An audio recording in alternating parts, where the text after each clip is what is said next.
"You have ruined the hem, you clumsy brute, and I shall see that you lose your place before supper." The words struck harder than the winter rain. Lady Evelyn Ashcombe stood beneath the stone portico of Ravenshade House, one gloved hand lifting the edge of her dove-grey travelling skirt away from the brown water that had splashed across it. Before her, the coachman had just climbed down from the box. Mud covered his boots, his coat, and one side of his face. His dark hair clung wetly to his brow. Behind Evelyn, 3 ladies from the neighbouring estates had paused beneath the shelter.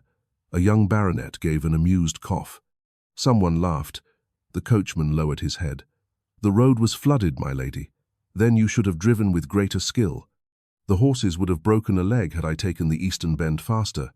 Evelyn looked at the mud on her skirt as though it were evidence of a personal conspiracy. "Do not." The coachman raised his eyes. They were not the dull, obedient eyes she expected from a servant. They were grey, steady, and entirely without fear. For one silent instant, Evelyn felt as though she had been judged by the man she had meant to humiliate. She dismissed the sensation. "You will enter by the servants' door," she said, "and you will remain there until the steward decides whether you are worth your wages." The coachman bowed. "As you command, my lady." No one beneath the portico knew that the muddy man before them carried a secret capable of changing the future of Ravenshade House. Before we return to the beginning, tell us where you are listening from today. Subscribe to the channel and turn on notifications so you do not miss the next chapter. And if these stories bring meaning to your evenings, consider supporting the channel. Now let us go back to the winter morning when pride first placed Lady Evelyn in the path of a stranger. 3 weeks earlier, Evelyn had received a letter from her father. The paper bore the seal of Ashcombe, though the message within contained little affection. Lord Ashcombe informed his daughter that she was to spend the Christmas season at Ravenshade House under the supervision of her aunt, Lady Euphemia Vailcourt. He wrote that London had encouraged Evelyn's extravagance. He wrote that her behaviour had become a subject of unpleasant comment. He wrote that Lady Euphemia would teach her restraint. There was no mention of the debt. Evelyn had read the letter twice beside the fire in her London sitting-room, while the rain tapped the windows and her maid folded gowns into travelling trunks. She knew precisely why she was being sent away. 6 months before, Lord Ashcombe had borrowed heavily against the income of his smaller estates. The reason was never spoken aloud. Some blamed poor harvests, others whispered about cards, horses, and private investments that had failed.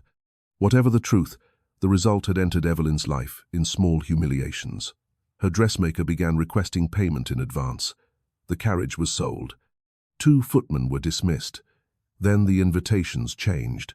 Families who had once sought Evelyn's company became slower to answer her notes. Mothers who had praised her beauty began praising other girls' modesty. Not poverty then, something worse. The fear of becoming poor while still being required to appear rich. Evelyn had responded with sharper gowns, sharper smiles, and sharper words. She refused to let London see her uncertainty. She bought Paris silk on credit. She attended dinners in borrowed pearls. She laughed whenever anyone mentioned economy, as though thrift were an amusing illness suffered only by people without ancestry. For the first time in her life, she had understood that rank could become a performance. Instead of making her kinder, the knowledge made her cruel. Lady Euphemia received her at Ravenshade House with cool satisfaction. Euphemia was the widowed sister of Evelyn's late mother. She had a narrow face, heavy black brows, and a voice that made every observation sound like a sentence pronounced by a magistrate. The house itself stood above a valley of bare oaks and frozen fields. Its grey walls seemed to rise directly from the winter earth. Inside, fires burned in every principal room, yet the corridors remained cold. Euphemia kissed the air beside Evelyn's cheek. "Your father says London has filled your head with foolishness. My father has always preferred blaming cities to blaming himself. A dangerous answer, child." Evelyn removed her gloves. Only if repeated. Euphemia's mouth tightened. "Ravenshade is not London. Here, people remember what a lady owes to her name." Evelyn glanced towards the entrance hall, where 2 maids waited beside her trunks. "And do names pay coal merchants now?" One of the maids looked down quickly. Euphemia stepped closer. "You will learn caution before you leave this house." Evelyn did not know then that her aunt had already begun discussing her future with Lord Ashcombe. The plan rested inside a locked drawer in the library. It involved a marriage settlement, a neglected northern property, and a man Evelyn had never met. Sir Percival Stroud was 46, wealthy, recently widowed, and eager to acquire the social connection that marriage to Lord Ashcombe's daughter would provide. He had offered to settle a portion of Lord Ashcombe's debt. In return, Evelyn would become his wife. The arrangement had not yet been placed before her. Euphemia intended first to weaken her position. A proud woman could refuse. A frightened woman might obey. During Evelyn's first week at Ravenshade, her aunt began with small restrictions. The household carriage was unavailable whenever Evelyn wished to visit the village. Her letters to London were collected by Euphemia's secretary. Her maid, Clara, was reassigned to linen duties and replaced by a quiet girl named Mary. At dinner, Euphemia spoke often of obedience. A woman's happiness, she declared one evening, depends upon her willingness to accept wise guidance. Evelyn cut into a slice of pheasant. How fortunate that men never require it. Across the table, Reverend Talbot concealed a smile behind his wineglass. Euphemia did not smile. You mistake insolence for intelligence, and you mistake submission for virtue. The room became still. Not silent because Evelyn had spoken cleverly, silent because everyone present understood that Euphemia controlled the roof above them. Evelyn understood it too, yet she continued. That was her defect. Not courage, but the inability to distinguish courage from defiance. The following morning, she found Mary preparing a dark wool gown instead of the blue velvet she had requested. "Where is the blue?" Lady Euphemia said it is not suitable for a visit to the tenants. Lady Euphemia is not wearing it. Mary's hands trembled. She said the velvet must be preserved. Evelyn looked at the servant. The girl could not have been more than 17. Her cuffs were neatly mended. A red mark crossed one finger where a needle had pierced the skin. Evelyn should have recognized fear. Instead, she recognized only inconvenience. "Bring the blue gown." "I cannot, my lady." "Cannot?" Lady Euphemia has taken the key. Evelyn turned towards the bell. Mary caught her breath. "Please, my lady. I shall be blamed." Evelyn's hand stopped.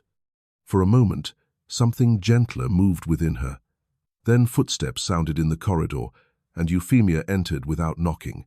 Still arguing over ribbons and velvet? I was not aware economy had become a theatrical performance. Euphemia dismissed Mary with a glance. When the maid had gone, she closed the door. "Your father owes more than you understand. Then perhaps he should marry Sir Percival." Euphemia's face did not change, but the pause betrayed her. Evelyn saw it. The truth entered the room before the words did. "You intend to give me to him? Do not be absurd. You do. Sir Percival is a respected man. He is nearly my father's age. He has income, land, and influence. Then you have listed everything he possesses, except a reason I should love him. Love." Euphemia spoke the word as though it had arrived on muddy boots. "Women like you speak of love because you have never known hunger." Evelyn's chin rose. "And women like you speak of duty because it allows you to command sacrifices you will never make yourself." The slap came quickly. Not hard enough to injure. Hard enough to establish power. Evelyn turned her face back. Her cheek burned. Neither woman spoke. For the first time in her life, Evelyn did not answer immediately. Not because she had nothing to say, but because she understood that the room itself belonged to Euphemia. The servants outside belonged to Euphemia. The horses, the fires, the keys, the paper, and every door between Evelyn and London belonged to Euphemia. Evelyn had a title, gowns, and an unpaid account with a jeweler. Her aunt had control. Euphemia lowered her hand. "You will receive Sir Percival kindly when he arrives, and if I refuse, your father will sell what remains. Clara will lose her position. The Ashcombe tenants will face new rents under strangers. Your younger brother will leave school. Do you imagine your defiance affects only you?" It was a clever cruelty because it contained truth. Evelyn looked towards the window. Outside, sleet passed over the garden wall. "When will he come?" "At Christmas." Euphemia moved to the door. "You have 3 weeks to become reasonable." That afternoon, Evelyn went to the village alone. She wore the dark wool gown. The lane descended between frozen hedges, then opened beside a smithy, a baker's shop, and a row of narrow cottages. Smoke rose from crooked chimneys. A woman sold apples from a cart beneath an oilcloth. A boy carried kindling twice the width of his shoulders. Evelyn had visited villages before, always from a carriage. Walking through one was different. From a carriage, poverty appeared picturesque. On foot, it had smells. Wet wool, coal smoke, cabbage, horse dung, bread, just beyond the reach of an empty purse. At the market, Evelyn entered a small shop to escape the rain. The shelves held needles, lamp wicks, ribbons, soap, buttons and jars of preserves. Behind the counter stood an elderly woman with white hair tucked beneath a linen cap. "You are from the great house," the woman said. Evelyn glanced at her muddy boots. Is it so obvious? No village girl holds her shoulders as though the roof has offended her. Evelyn stared. The woman's eyes brightened. "There now. I have made you angry. You have made yourself impertinent. At my age, my lady, impertinence is often the only amusement one can afford." A laugh escaped Evelyn before she could prevent it. The old woman introduced herself as Mrs. Finch. She had once worked in the Ravenshade kitchens, long before Euphemia inherited the house from her husband. Evelyn purchased a packet of pins she did not need. As Mrs. Finch wrapped them, she said, "Lady Euphemia keeps the West Library locked, does she not?" Evelyn looked up. "Why do you ask?" "Old houses keep old habits. That is not an answer. It is the safest kind." Mrs. Finch tied the paper packet with string. "Your mother came to Ravenshade in the winter before she married Lord Ashcombe." Evelyn's fingers tightened around the counter. "My mother, a gentle soul. Too gentle in those days. What happened here?" Mrs. Finch's eyes shifted towards the window. A cart had stopped outside. Two men were unloading sacks of flour. "Nothing I can prove. You began the subject, and now I end it." Evelyn leaned closer. "Tell me." Mrs. Finch placed the packet into her hand. "Ask why your aunt kept your mother's letters."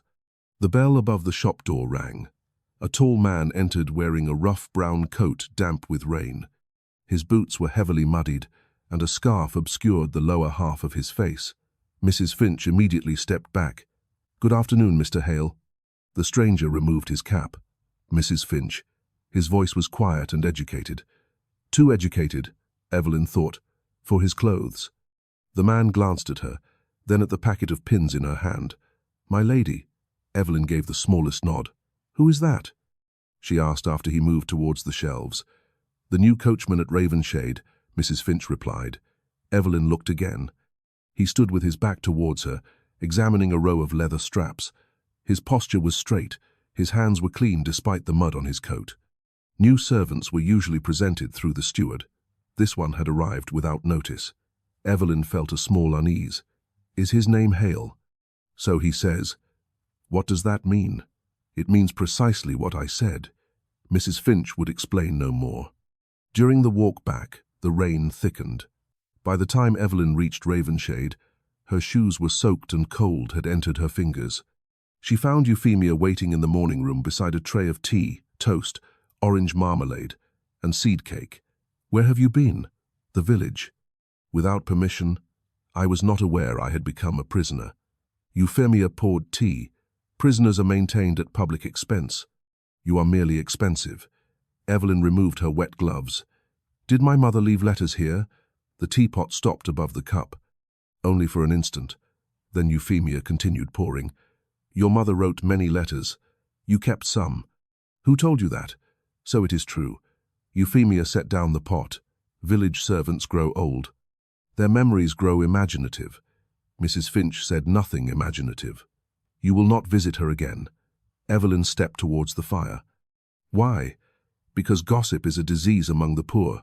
"No, not gossip." Evelyn turned. "Evidence." The word altered Euphemia's face. "Not much." A slight tightening near the eyes. A stillness in the hand resting beside the silver tray. Evelyn saw it. Euphemia saw that she had seen it. Then the door opened. The steward entered. "My lady, the replacement coachman has arrived." Euphemia did not take her eyes from Evelyn. "Send him to the stable yard." The steward bowed. "He calls himself Nathaniel Hale. Evelyn remembered the stranger in the shop. Euphemia's fingers tapped once against the table. Hale? Yes, my lady. A common enough name, Evelyn said. Euphemia looked towards the steward. Where did he last serve? His references are from Greyhaven, my lady. At that, the room fell silent. The fire cracked softly. Evelyn had heard the name Greyhaven before. It belonged to an estate in the north, seat of the Duke of Valemere. The Duke himself had not been seen in society for nearly 3 years. Some said he was ill. Others claimed he had gone abroad after the death of his younger brother. Euphemia rose. Bring me the references. The steward withdrew. Evelyn watched her aunt. You seem troubled by a coachman. Do not be foolish. Not foolish. Curious. Euphemia crossed the room and pulled the bell. Curiosity is rarely becoming in a woman. Then I shall consider it practice for spinsterhood. Euphemia's reply was interrupted by a crash in the corridor. A maid cried out. Evelyn opened the door. Mary stood beside an overturned coal scuttle. Black dust covered the floor. At the far end of the passage, the new coachman had stopped beneath the archway. For one moment, no one moved. Then Mary knelt to gather the coal.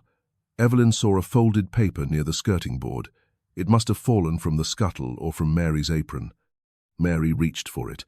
Euphemia was faster. She crossed the corridor and placed one shoe over the paper. Return to your work. Mary's face drained of colour. Yes, my lady. The coachman's gaze lowered towards Euphemia's foot. Then he looked at Evelyn. Again, she felt the strange certainty that he noticed too much. Euphemia waited until Mary had gone before bending to retrieve the paper. Evelyn caught only a glimpse.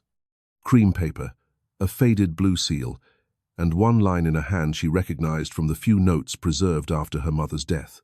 Euphemia folded it at once. What is that? Nothing that concerns you. It belonged to my mother. You are mistaken. I saw her hand. Euphemia stepped back into the morning room.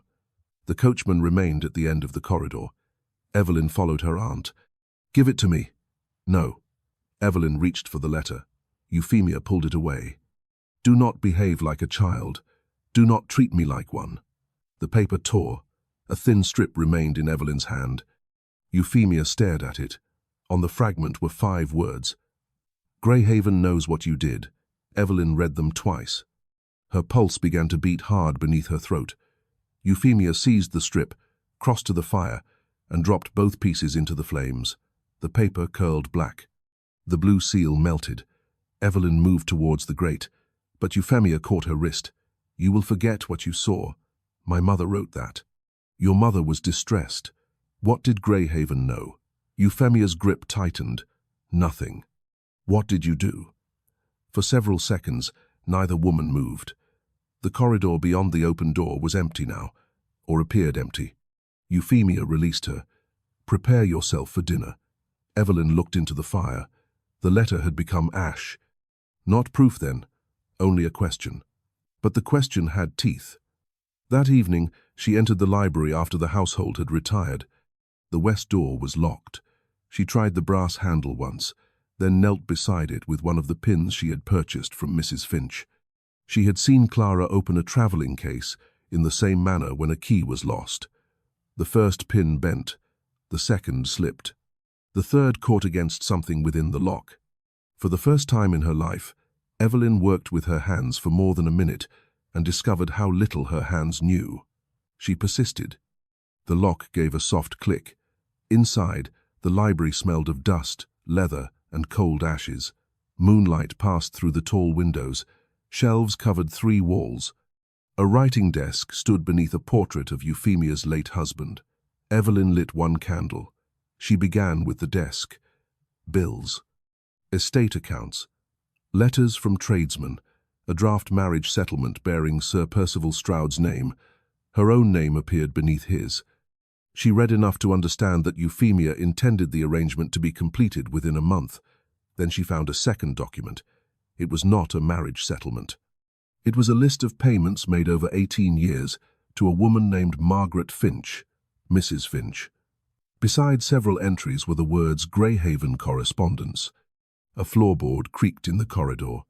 Evelyn froze. The handle moved. She snuffed the candle. The door opened. A man entered, carrying no light. Evelyn stepped behind the curtain. He crossed directly to the desk. Moonlight touched the side of his face. Nathaniel Hale, the muddy coachman. He opened the drawer Evelyn had just searched, removed a small key from beneath the accounts, and turned towards a cabinet built into the wall. Evelyn held her breath. Hale unlocked the cabinet. Inside rested a narrow iron box. He lifted it onto the desk. Then he spoke into the darkness. "You may come out now, Lady Evelyn." She did not move. He waited. "Your breathing is too angry for a curtain."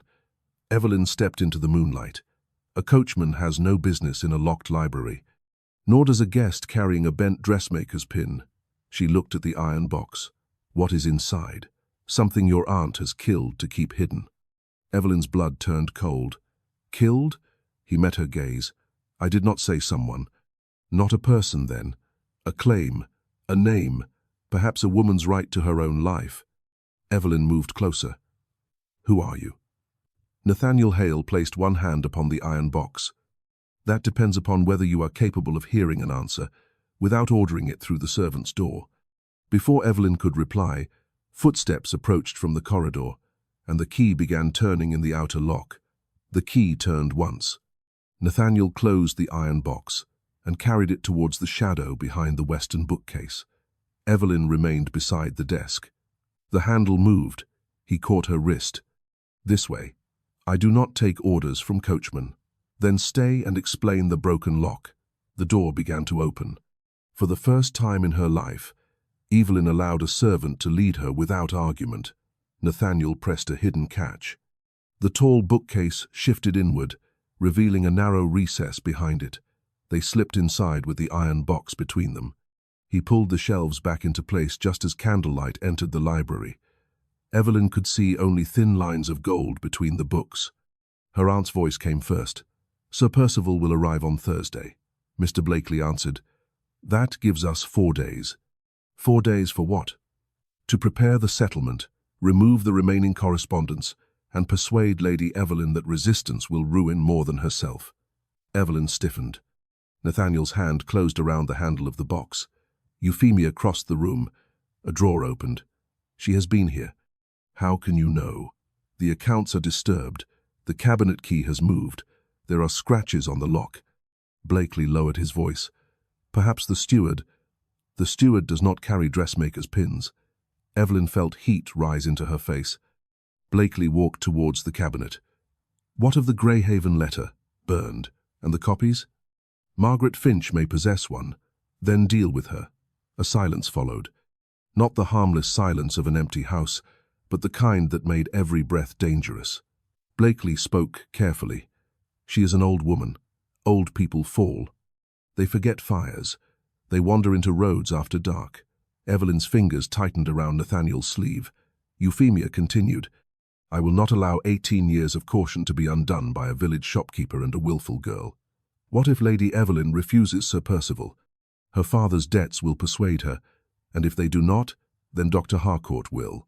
Nathaniel shifted slightly beside Evelyn. Blakely said, "You promised there would be no repetition of what happened to Lady Marianne." "I promised nothing. She nearly died."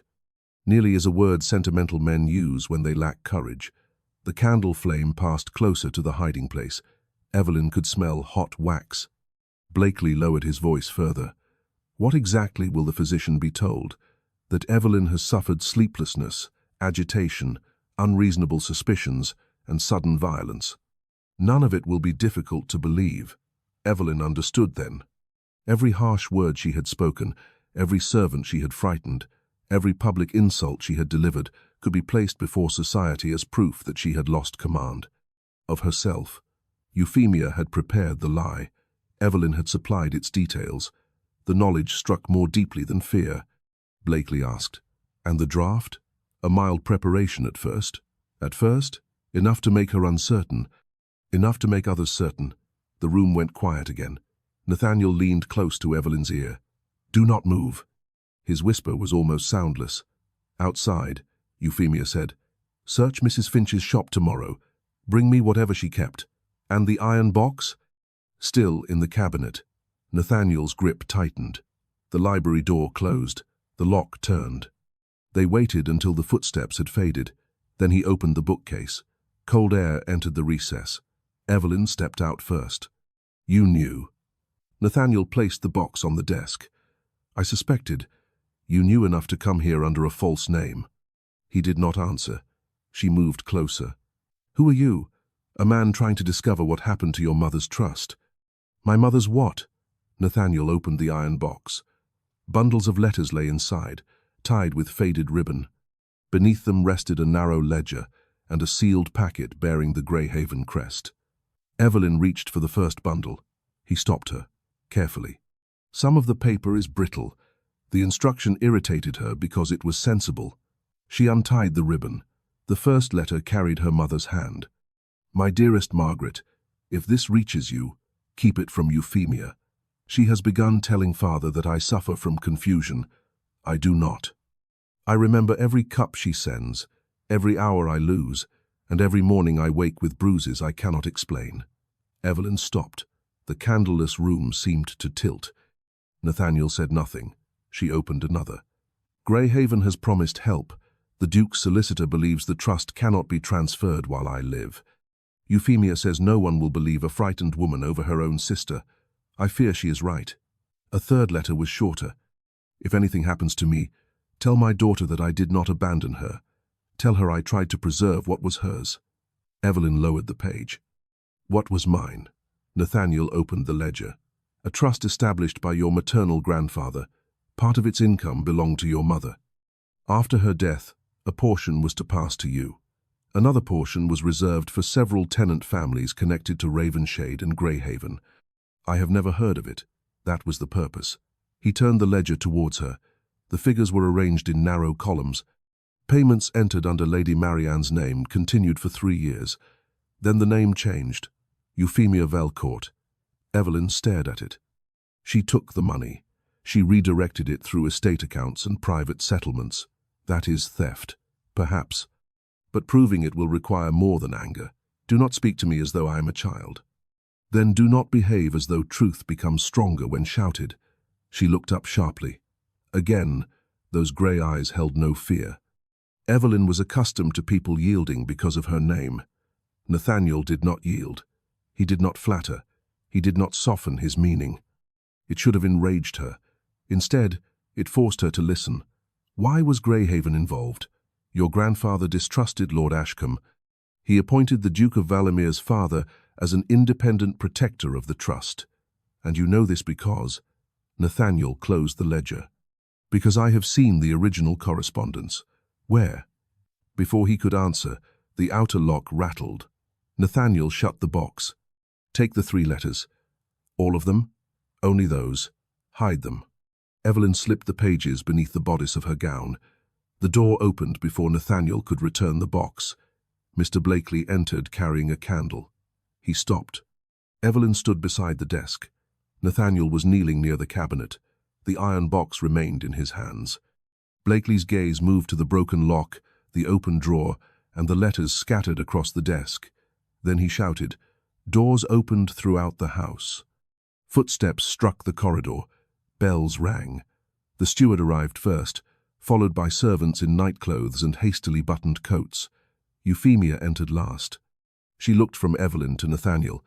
"What have you done?" Evelyn answered. "I found what you hid." Euphemia's gaze settled on the box. Blakely took it from Nathaniel. "The coachman was stealing from the cabinet," he declared. "I discovered him with Lady Evelyn."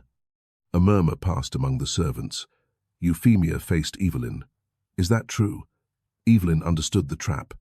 If she defended Nathaniel, she admitted joining him in a locked room after midnight.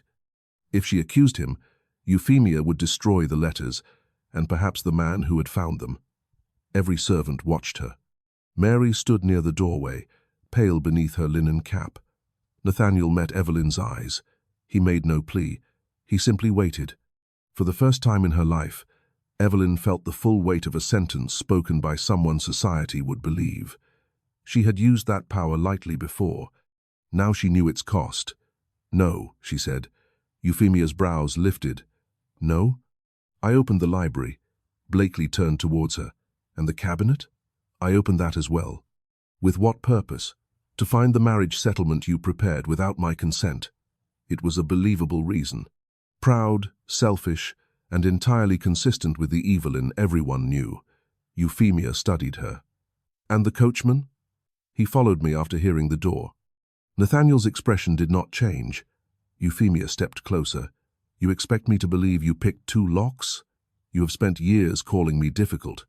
Surely you did not mean incapable. A maid near the back made a small choking sound. The room fell still. Euphemia turned towards the servants, and the sound died at once. She pointed at Nathaniel. Confine him in the harness room until morning. The steward hesitated. There is no lock on the inner door, my lady. Then post a man outside. 2 footmen approached Nathaniel. He did not resist. As he passed Evelyn, he said quietly, 3 letters may be worth more than the box. Euphemia heard the murmur. What did he say? That he will go peacefully. Nathaniel was taken away. Euphemia dismissed the servants. Only Blakely remained. He set the iron box on the desk. Euphemia opened it and counted the bundles. 1 ribbon lay loose. Her eyes moved to Evelyn. You have embarrassed me. You discussed drugging me. Blakely went pale. Euphemia closed the box. You were listening, from behind the shelves, and now you claim conspiracies through walls. I heard every word. Euphemia pulled the bell. A maid entered. Bring Lady Evelyn's sleeping draught. Evelyn laughed once. You cannot imagine I shall drink it. My dear child, you have been found after midnight in a locked room with a strange servant. You accuse your family of theft. You claim to hear plots behind bookcases. What would you call such conduct? The maid stared at the floor. Evelyn saw the lie taking shape in real time. Not because Euphemia's story was convincing, because it was convenient. Euphemia looked at the maid. Tell Mrs. Cole that Lady Evelyn is unwell. I am not unwell. The maid hesitated. Go. She fled. Euphemia turned back. You will remain in your chamber until Dr. Harcourt arrives. You cannot confine me. Your father entrusted you to my care. I am not a child. Then stop behaving like one.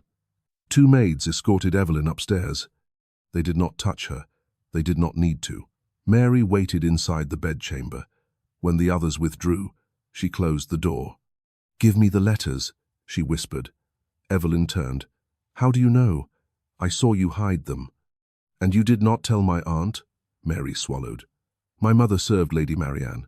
The answer changed the room. What was her name? Anna Bell. Evelyn remembered a quiet woman from childhood. Brown hair. A scar beside one ear. Hands that smelled of lavender soap. She vanished after my mother died. She was dismissed. Why? Because she told the physician that Lady Marianne's tea made her sleep for hours. Evelyn sat on the edge of the bed. Is she alive? Yes. Where? London. Mary held out her hand. Lady Euphemia will search you.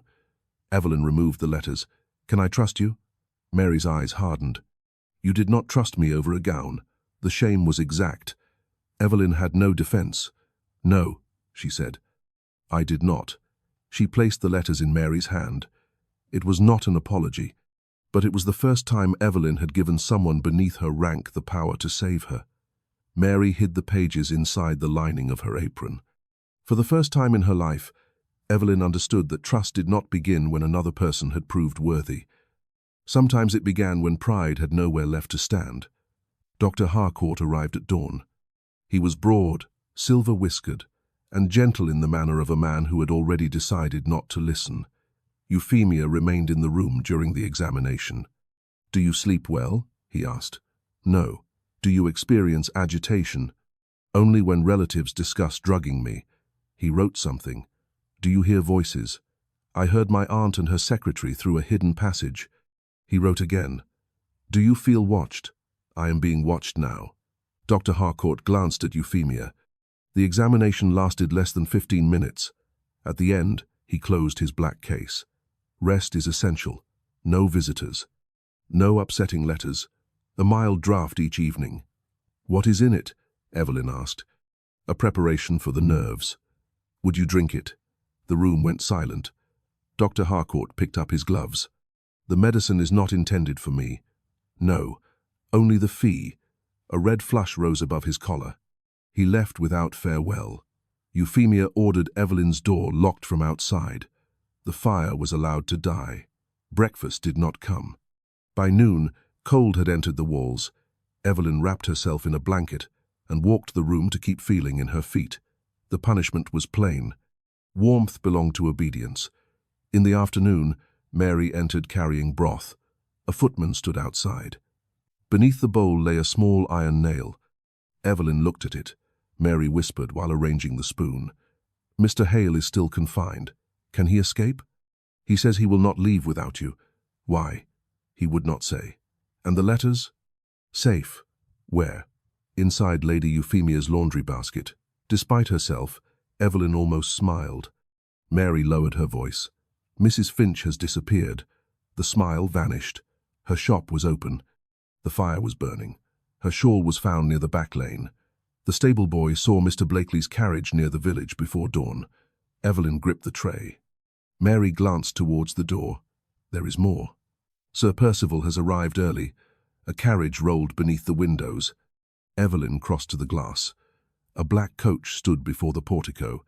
A heavy man in a fur-lined coat descended. Behind him came another carriage, forced wide by the flooded track. Its wheels struck a rut. Mud sprayed across the stones. The driver pulled hard and steadied the horses before either could fall. It was Nathaniel. He had been released to replace a sick coachman. At that moment, Euphemia entered Evelyn's chamber. "You will come downstairs." "For what?" "To greet Sir Percival." "I am confined when it suits you, and displayed when it does not. You are whatever your family requires." Evelyn refused.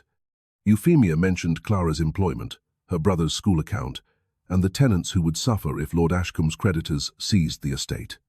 It was a familiar cruelty because it contained enough truth to wound. A maid dressed Evelyn in dove grey. When she descended, neighbouring guests already stood beneath the portico. Euphemia had arranged them like witnesses. Sir Percival smiled beneath heavy whiskers. Nathaniel climbed down from the box, his coat and face streaked with mud. A wheel sent another splash across Evelyn's hem. Everyone looked at her. She was cold, frightened, and exhausted. Sir Percival watched with the amused expectation of a man assessing property. Euphemia stood behind him. The neighbouring ladies waited for entertainment. Nathaniel raised his eyes. He had helped her in the library. He had trusted her with the truth. He had risked discovery. Evelyn knew all of it. Yet pride reached her tongue before gratitude could. "You have ruined the hem, you clumsy brute, and I shall see that you lose your place before supper." The laughter came quickly. Nathaniel lowered his head. "The road was flooded, my lady. Then you should have driven with greater skill. The horses would have broken a leg had I taken the bend faster." "Do not answer me." More laughter. Evelyn heard herself continue, as though from a distance. "You will enter by the servants' door and remain there until the steward decides whether you are worth your wages." Nathaniel looked at her. There was no anger in his face. That was worse. "As you command, my lady." He bowed and walked away. Sir Percival smiled. "A woman of spirit. I approve." His approval felt like a lock closing. At luncheon, he spoke of wives, horses, and discipline in the same tone. Cold beef, raised pies, glazed carrots, preserved cherries, and seed cakes covered the table. Evelyn tasted nothing. At last Sir Percival leaned towards her. "Your aunt says you have suffered nervous excitement. My aunt tells many stories. A husband must sometimes protect a lady from her own impulses. And who protects her from her husband?" The music of conversation died. Sir Percival's smile hardened. "You will learn when wit is suitable." Beneath Evelyn's plate, a folded scrap appeared when the dishes were changed. Midnight, kitchen passage. "Bring no one you do not trust." That night, Evelyn poured the draught into the chamber pot. At midnight, Mary used the iron nail to loosen the hinge pins. They descended by the back stairs. The kitchen fires were low. Copper pans hung above the long table. A loaf cooled beneath a cloth. Rain struck the yard beyond the scullery. Nathaniel entered through the outer door. His face was clean, but his rough coat remained damp. Evelyn could not meet his eyes. "What I said outside Mrs. Finch is alive," he interrupted. "Where?" "At the old toll cottage." Blakely tried to force her into his carriage.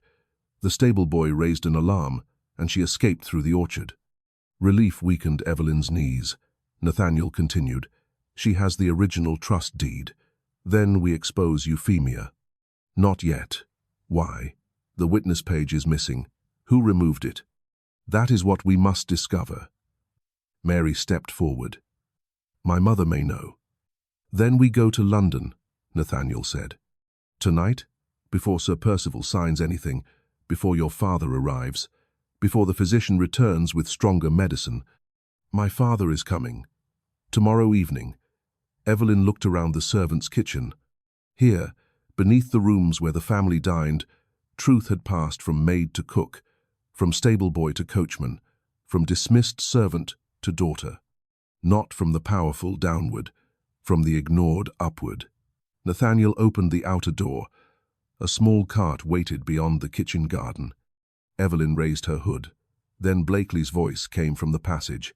"No one is going to London." He stood with the steward and 2 footmen. Euphemia appeared beside him. Sir Percival followed, fully dressed, one hand resting on a walking stick. Mary backed towards the table. Nathaniel moved in front of Evelyn. Euphemia looked almost pleased. "You have proved my case more efficiently than I hoped." Evelyn said nothing. Euphemia addressed the servants. Lady Evelyn attempted to flee while under medical care. She was assisted by a dishonest coachman and a disobedient maid. Sir Percival struck his stick once against the floor. "This ends now." Blakely stepped forward. "Search him." The footman hesitated. Nathaniel removed his coat himself. A signet ring fell from the inner pocket. It struck the kitchen stones and rolled into the firelight. The steward bent to retrieve it. His face changed. He turned the black stone in his hand. The crest cut into it belonged to Greyhaven. No one moved. Nathaniel looked at him. "You know that seal." The steward bowed his head. "Yes, Your Grace." Euphemia went white. Sir Percival's walking stick slipped against the floor. Evelyn stared at the man she had ordered through the servants' door. Nathaniel Hale was not his name. The muddy coachman was the Duke of Valemere. Before Evelyn could understand why a duke had entered Ravenshade in disguise, Mary cried out beside the kitchen table. She had torn open the lining of her apron. The letters were gone. Mary stared at the torn lining. "I put them here." Euphemia recovered first. "What letters?" No one answered. The kitchen seemed to shrink around the question. Nathaniel looked at Mary. "When did you last see them?" "Before luncheon, Your Grace." Euphemia's mouth tightened at the title. Sir Percival looked from the signet ring to Nathaniel's rough coat. "Valemere?" Nathaniel did not acknowledge him. Mary pressed both hands against her apron. They were wrapped in linen. "I checked them after Dr. Harcourt left." Blakely stepped forward. "This is absurd. The girl is inventing evidence to excuse theft." Evelyn turned towards him.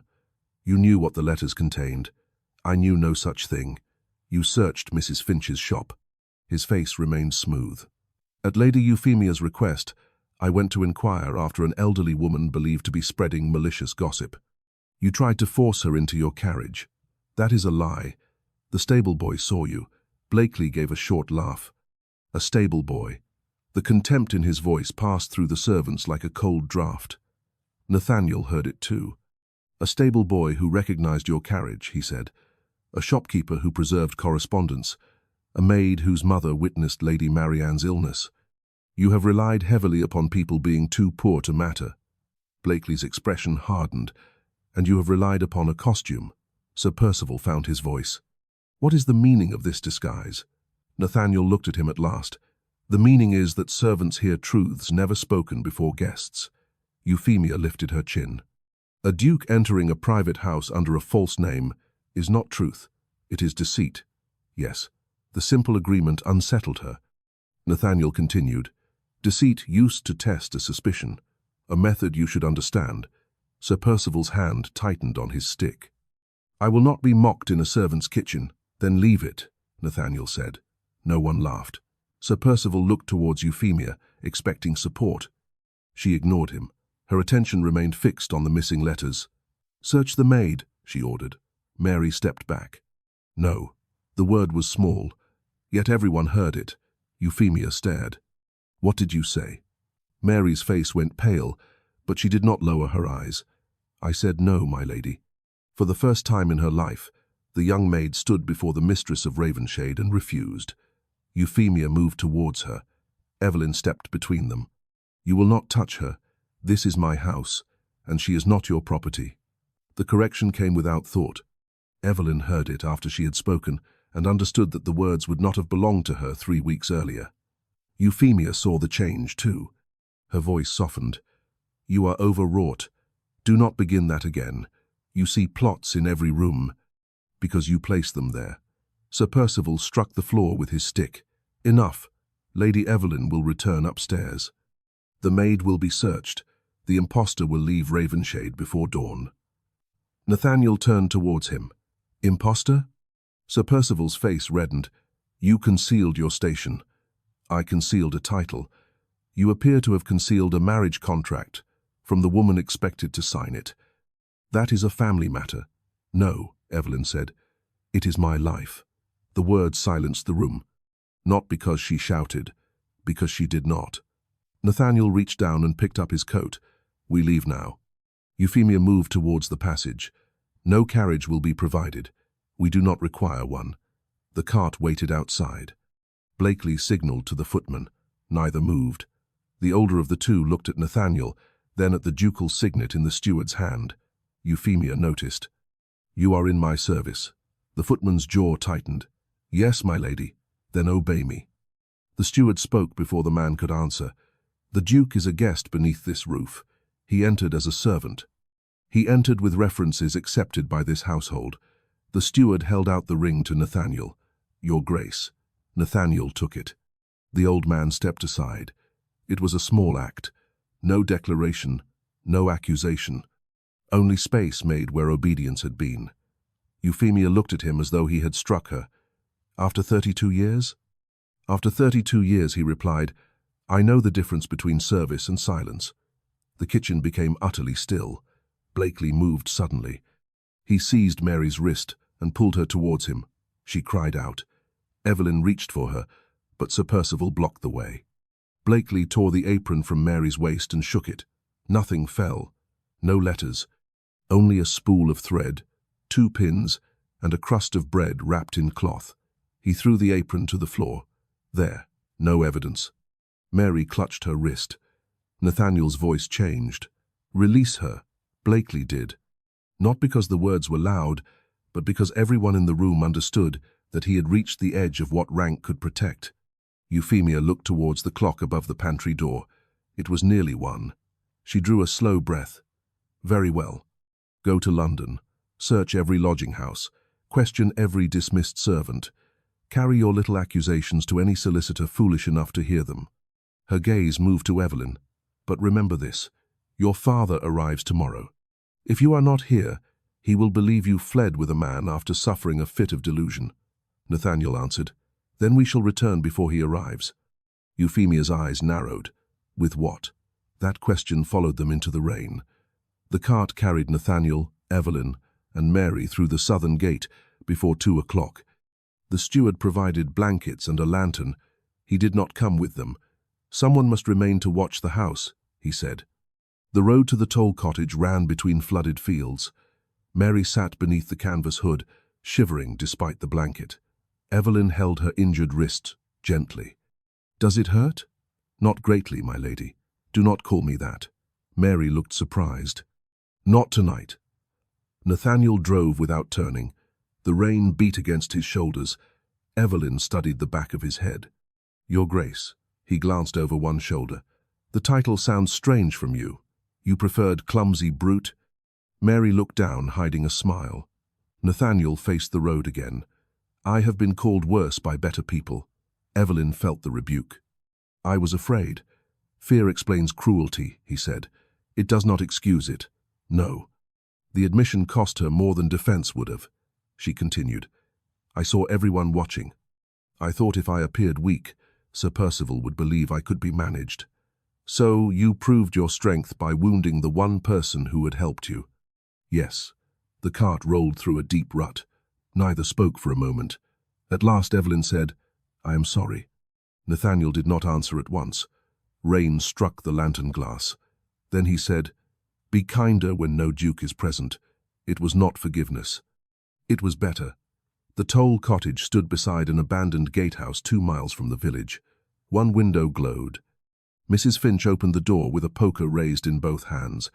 When she saw Nathaniel, she lowered it. "You took long enough. I was discovered." "So I gathered."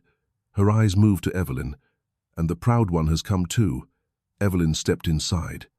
"Mrs. Finch, I owe you later. Apologies are warmer after tea."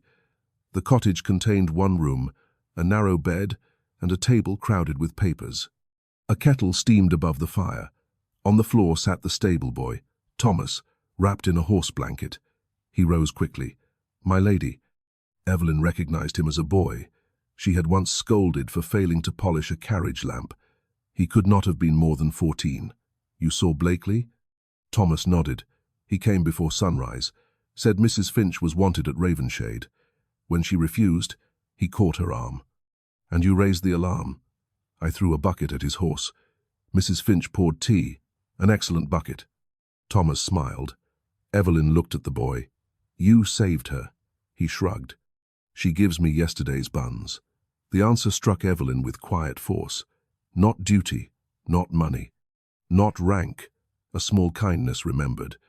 Mrs. Finch placed a thick document on the table, the original trust deed.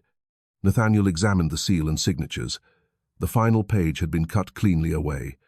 Evelyn looked at Mrs. Finch. "Who witnessed it?" "Your mother's maid, Anna Bell, and Mr. Aldous Reed, the Greyhaven solicitor." "Is Mr. Reed alive?" "No." "And Anna?" "Alive when she last wrote to me." "Where in London?" Mrs. Finch unfolded a scrap of paper. "A lodging house near Clerkenwell. She worked as a seamstress under another surname." Mary leaned forward. "Bell was her maiden name. After she married, she became Anna Mercer." Mrs. Finch nodded. "Then that is the name we seek." Nathaniel looked towards the window. "We cannot reach London and return before tomorrow evening by cart." "The railway," Evelyn said. "The nearest station is 12 miles east." Thomas spoke. "There is a goods train at dawn. The station master sometimes lets farm workers ride in the rear carriage." Nathaniel looked at him. "How do you know?" "My brother loads milk cans there." Mrs. Finch folded her arms. "Then you had better drink quickly." They reached the station before sunrise. The platform was little more than wet timber beneath a soot-dark roof. Steam rolled between the lamps. Porters shouted beside milk churns and crates of winter vegetables. Nathaniel spoke privately with the station master. The man looked at his coat, then at the signet ring. His manner changed at once. Evelyn saw it. So did Nathaniel. He put the ring away. "We require passage, not ceremony." They travelled in a rear compartment beside baskets of poultry and 2 women carrying market goods. Evelyn's gown smelled of damp wool and smoke. Her gloves were stained. Her hair had loosened beneath the hood. No one knew she was Lord Ashcombe's daughter. No one cared. For the first time in her life, she occupied a space without rank clearing it for her. A woman beside the window struggled to lift a basket. Evelyn helped her. The basket was heavier than expected. "Mind the handle," the woman said. "It bites." Evelyn adjusted her grip. The woman thanked her and returned to feeding crumbs to a restless child. That was all. No bow. No title. No fear. Evelyn sat down. Something within her loosened.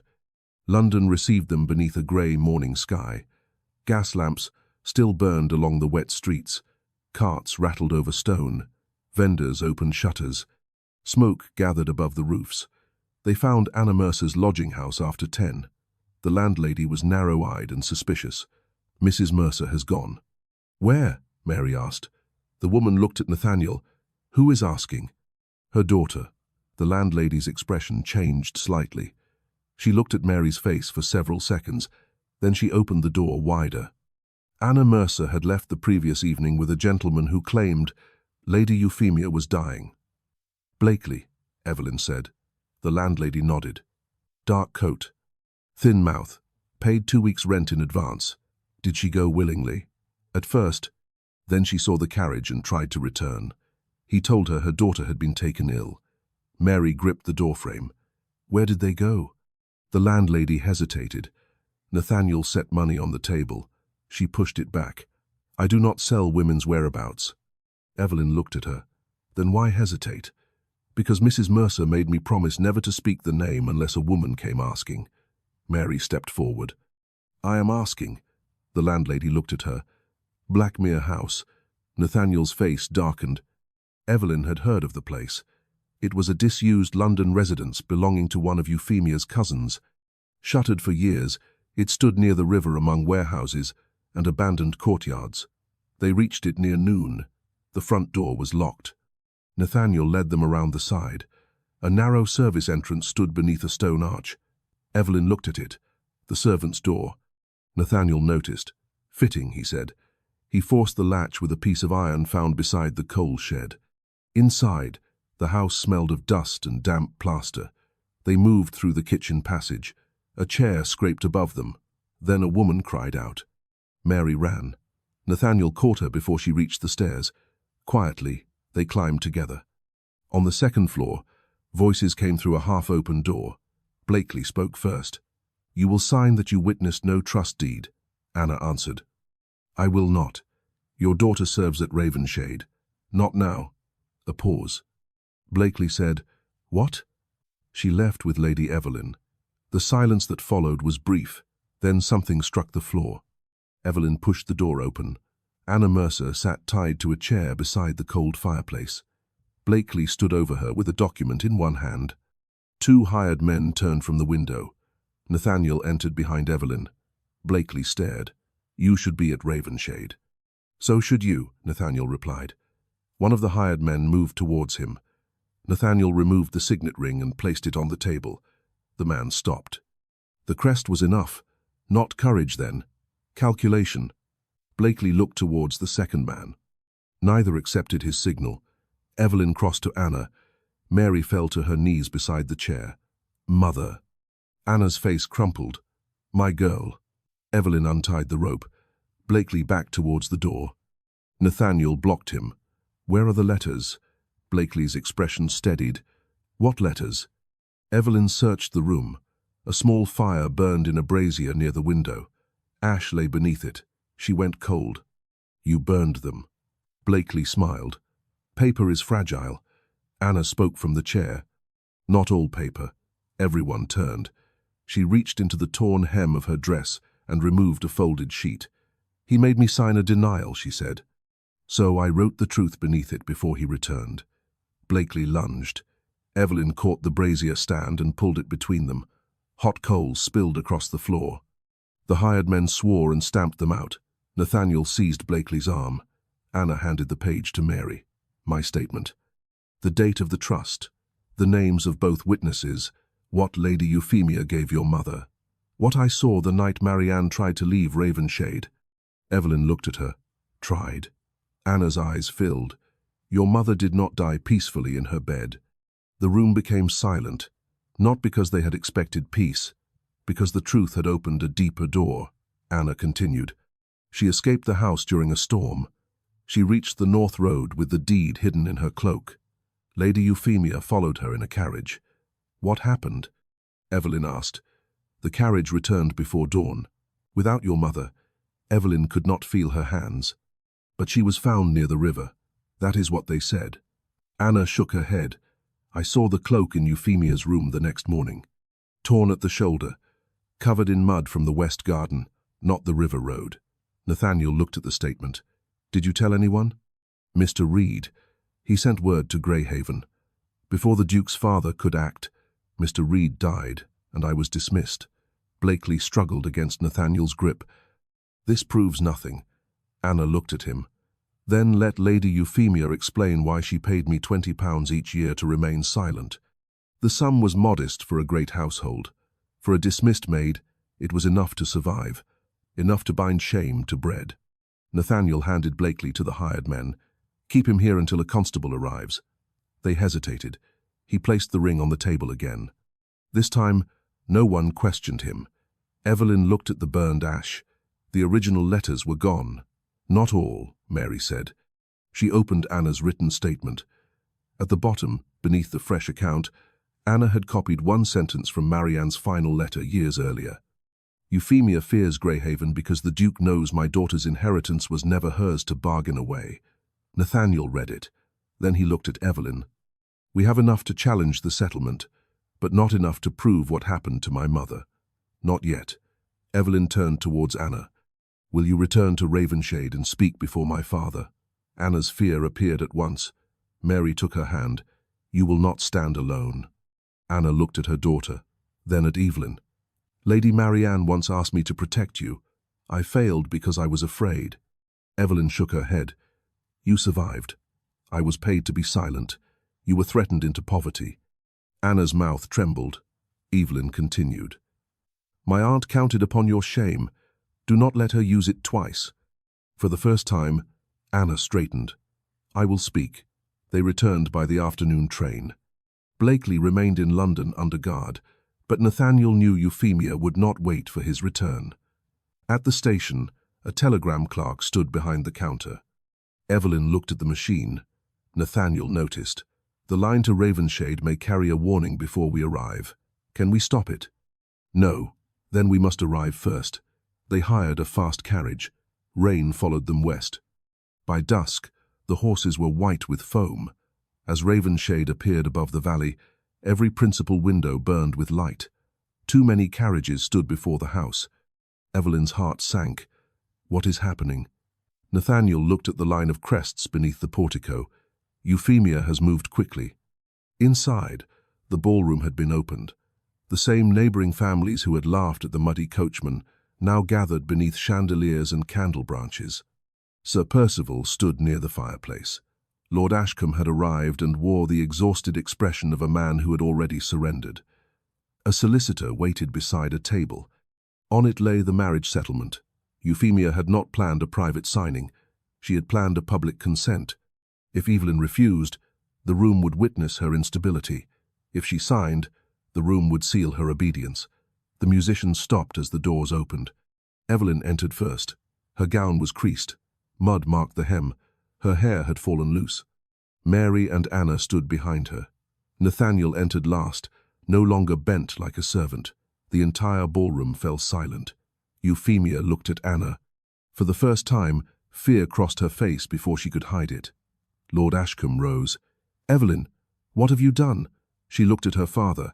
Not what have they done to you. Not where have you been. Only what have you done. Evelyn crossed the ballroom towards the signing table. For the first time in her life, she did not seek his approval. She placed Anna's statement beside the marriage settlement. I have brought a witness. Euphemia laughed softly. A dismissed maid and a runaway girl. Nathaniel stepped forward, and the Duke of Valamere. A murmur swept through the ballroom. Sir Percival stared. Lord Ashcombe went pale. Nathaniel removed the signet ring and set it beside the papers.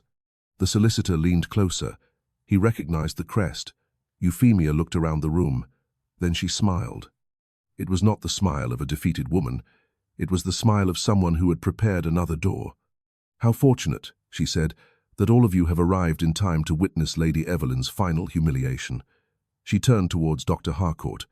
The physician stepped out from behind the guests.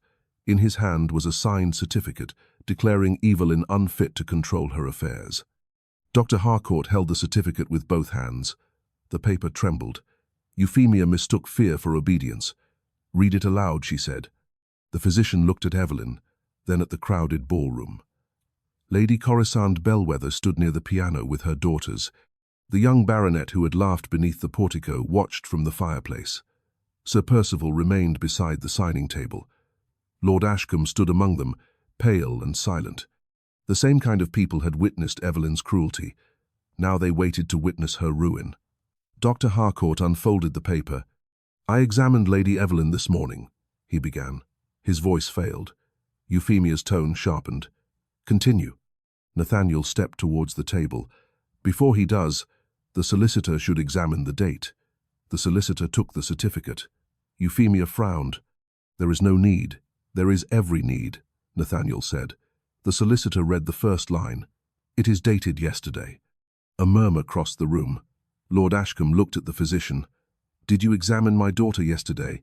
Dr. Harcourt swallowed. No, my lord. The ballroom became still, not because the mistake was small, but because something official had cracked in public. Euphemia answered quickly, "A clerical error." Nathaniel looked at Harcourt. "Did Lady Evelyn suffer the violent fit described here?" "No." "Did she threaten anyone with a knife?" "No." "Did she fail to recognize her own name?" "No." Sir Percival struck his walking stick against the floor.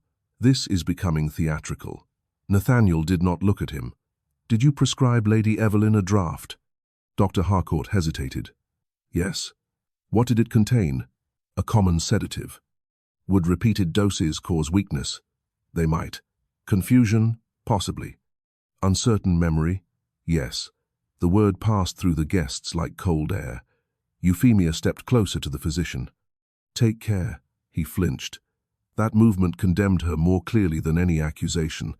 Nathaniel placed one hand on the signing table. "Who instructed you to declare Lady Evelyn unfit?"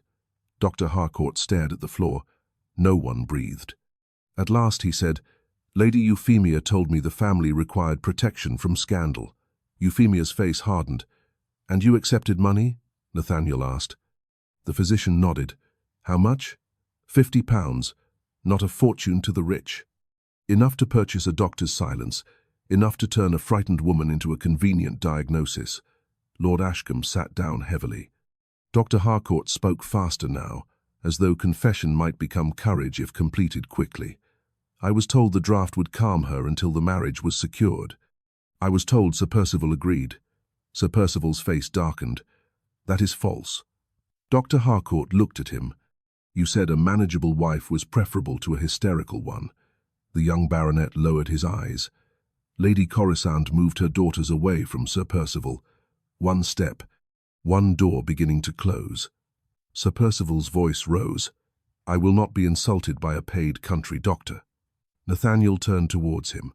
"You were willing to marry a woman you believed, incapable of consent." Sir Percival opened his mouth. No answer came. The solicitor gathered the marriage papers. "This settlement cannot proceed." Euphemia reached for them. "You were engaged to advise this family. I was engaged to witness a lawful agreement." He moved the papers beyond her hand. "That is no longer possible." Lord Ashcombe looked at Evelyn. "Why did you not tell me?" The question was almost tender. Almost. Evelyn saw the old temptation to protect him because he looked tired. She refused it. "I wrote twice." He glanced at Euphemia. "I received nothing." Mary stepped forward. "Because Lady Euphemia ordered the letters burned." Euphemia turned on her. A servant's word. Anna Mercer moved beside her daughter. "Then take mine." The room shifted towards the older woman. Anna's dress was plain. Travel had loosened her hair.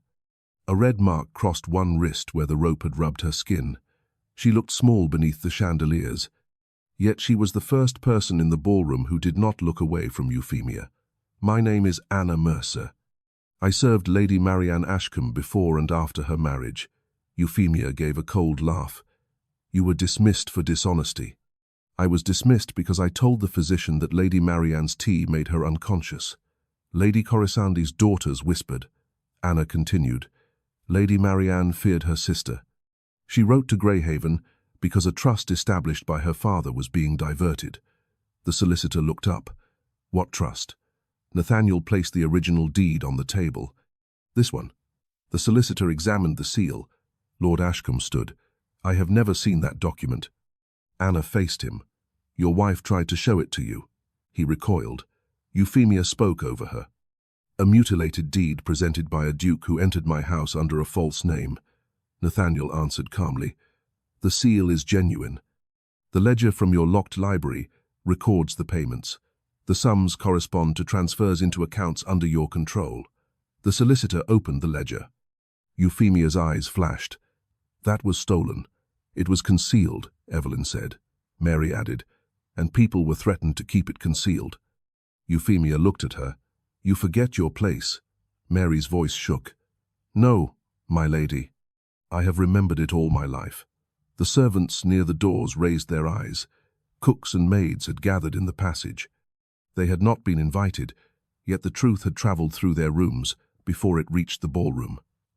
Nathaniel addressed the solicitor. The witness page was removed. Mrs. Mercer has written a statement identifying both witnesses.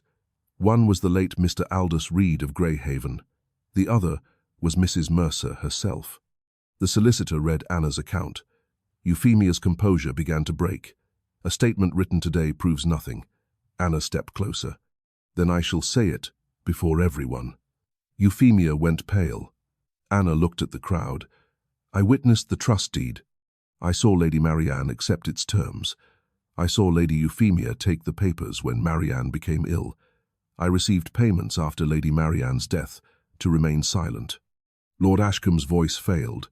Her death? Anna looked at Evelyn. The whole room waited. Evelyn did not want the answer.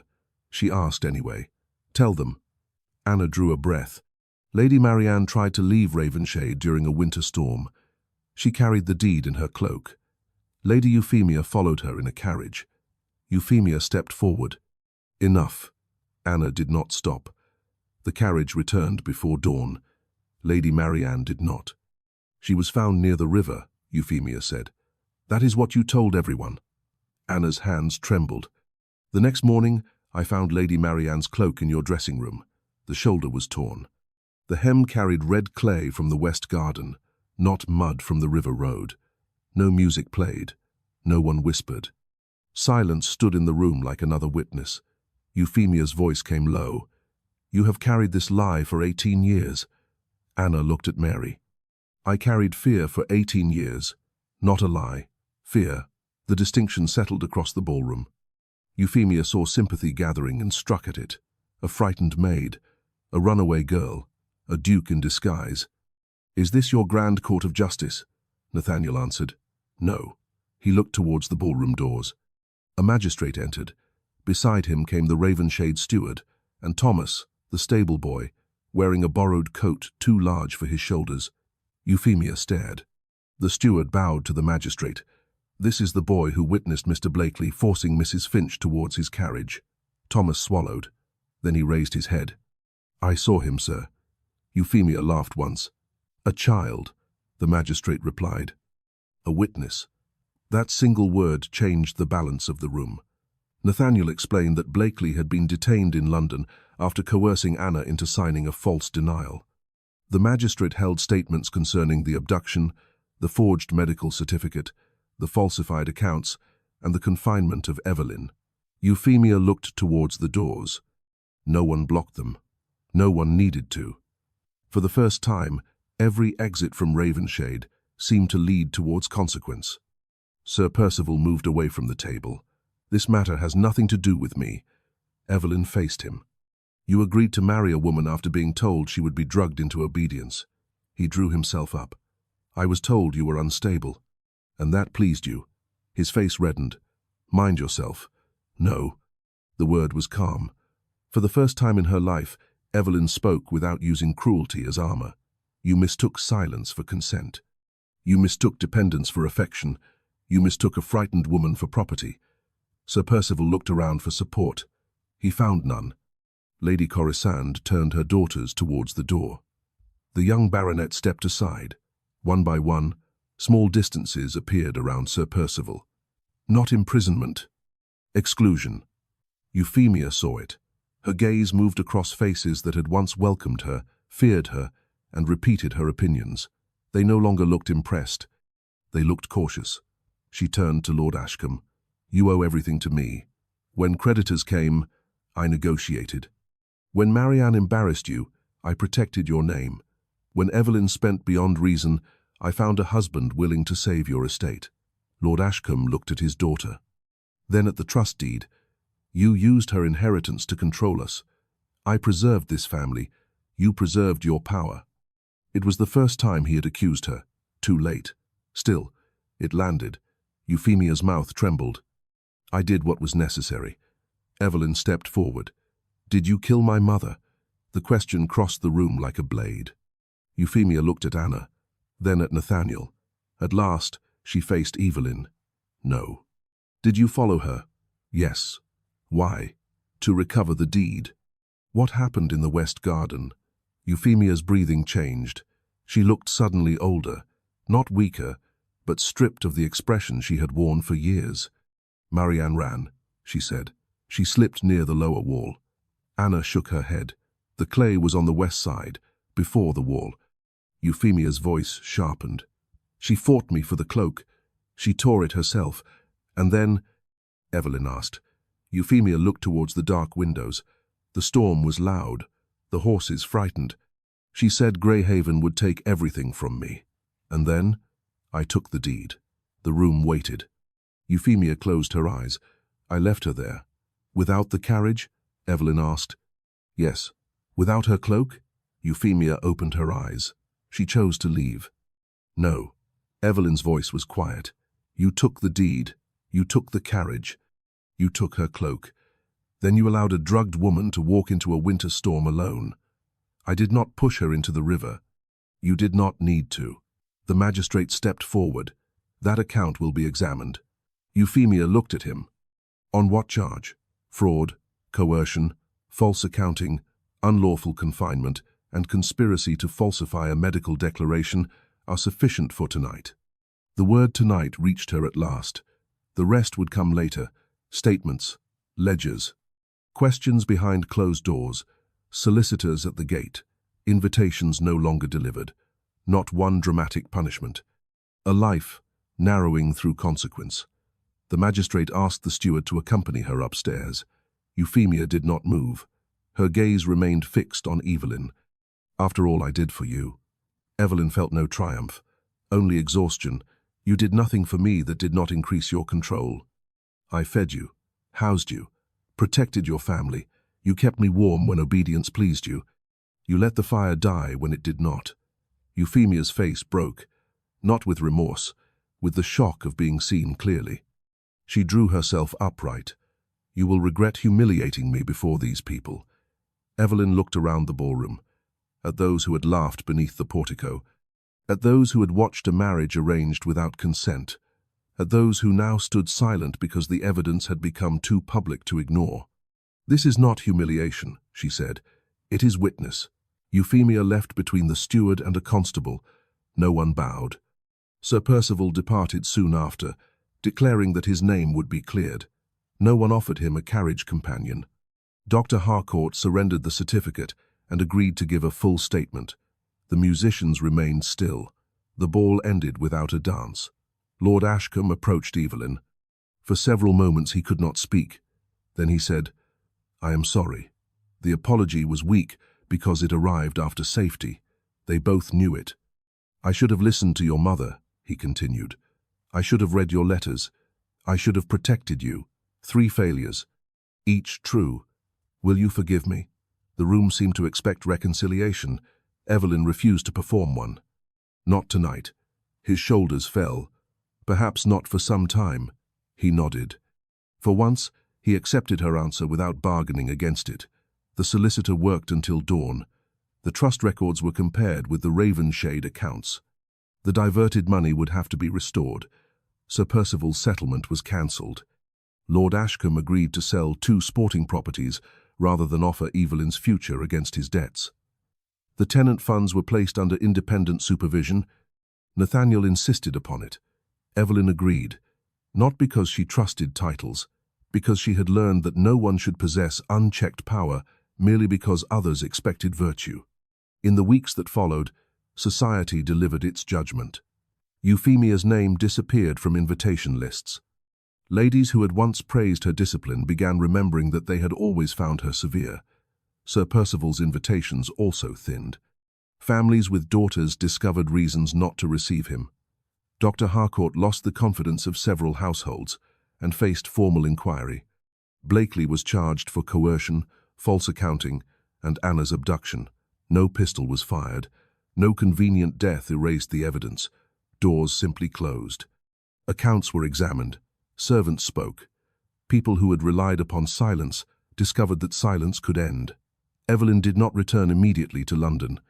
She remained at Ravenshade through the winter, not as Euphemia's prisoner, as the woman helping repair what had been neglected. The work was not elegant. She sat with the steward over rents, wages, and coal allowances.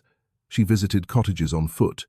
She learned the price of flour, lamp oil, boots, medicine, and winter feed. The first week, She miscalculated 3 columns. The second, she corrected the steward's figures. By spring, she understood how much a delayed payment cost a family that possessed no silver to sell. Mary no longer served as her maid. Evelyn paid for her training under a London dressmaker, and Mary accepted only after insisting the money be entered as wages earned, not charity. Anna took a small house near the village. Mrs. Finch reopened her shop. Thomas received a place in the Greyhaven stables, though he maintained that the appointment owed more to his knowledge of horses than to the famous bucket. Nathaniel visited often. At first, always on business, the trust, the tenants, the remaining legal questions. He no longer wore a coachman's coat. Evelyn sometimes wished he did. Ducal clothes placed distance around him. Servants bowed. Guests changed their voices when he entered. In the garden, the distance lessened. That was where they spoke without witnesses or papers. One afternoon in early summer, Evelyn found him beside the old west wall. Roses climbed where winter mud had once marked the stones. "You were right," she said. "About which of my admirable conclusions? Do not become unbearable merely because I am apologizing. I would not waste the opportunity." She almost smiled.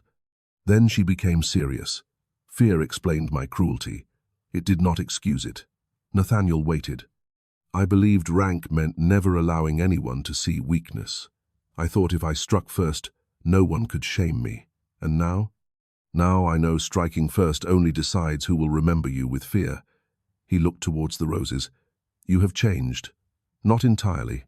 "No." She turned to him. That answer was rather quick. "I have learned caution around sharp women." "You learned that before we met, perhaps." A gentler silence settled between them. "Why did you truly come in disguise?" she asked. "My father believed Lady Marianne had been wronged. After his death, I found incomplete correspondence. Every formal inquiry met closed doors. Every letter under my title received polished denials. So you came without the title. Servants saw more of Ravenshade than dukes ever could, and you expected theft." "I expected fear." He looked at her. "I did not expect you. You found me unpleasant." Remarkably, she laughed. For the first time, the truth did not wound her. Nathaniel continued. "Then you defended me in the library, after insulting you repeatedly." "Yes. You are determined to preserve the complete record." "It seems fair." She looked up. "And now?"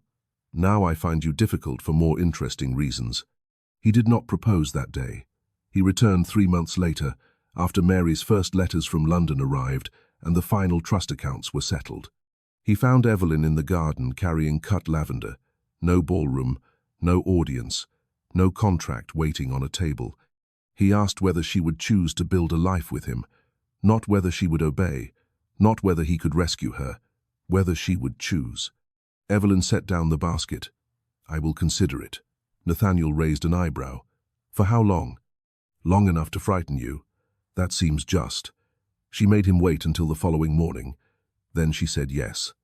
They married quietly in the village church, before people who had known them muddy, frightened, proud, and wrong. Lord Ashcombe attended.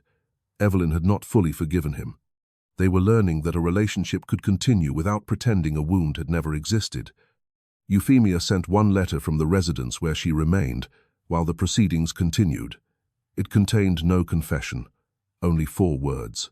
"I did what was necessary." Evelyn read it once. Then she placed it in the fire, not because she feared the truth, because some words deserved no more room. Years later, Ravenshade's kitchen remained the warmest room in the house.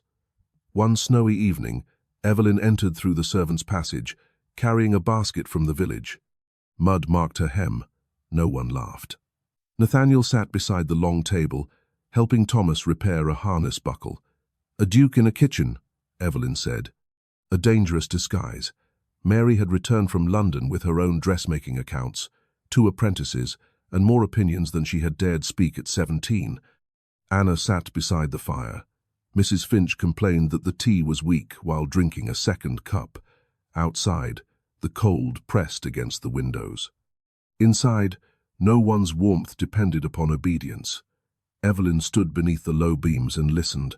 A knife against a plate, a kettle beginning to sing. someone laughing without cruelty. Justice had not restored the years taken from her mother. It had not made her father brave in the past. It had not erased the woman Evelyn had once been. But it had returned choice to the living. Power may command silence, but truth decides who is remembered. If this story moved you, please like the video, subscribe to the channel, and support us so more stories of dignity, courage, and justice can continue to be told.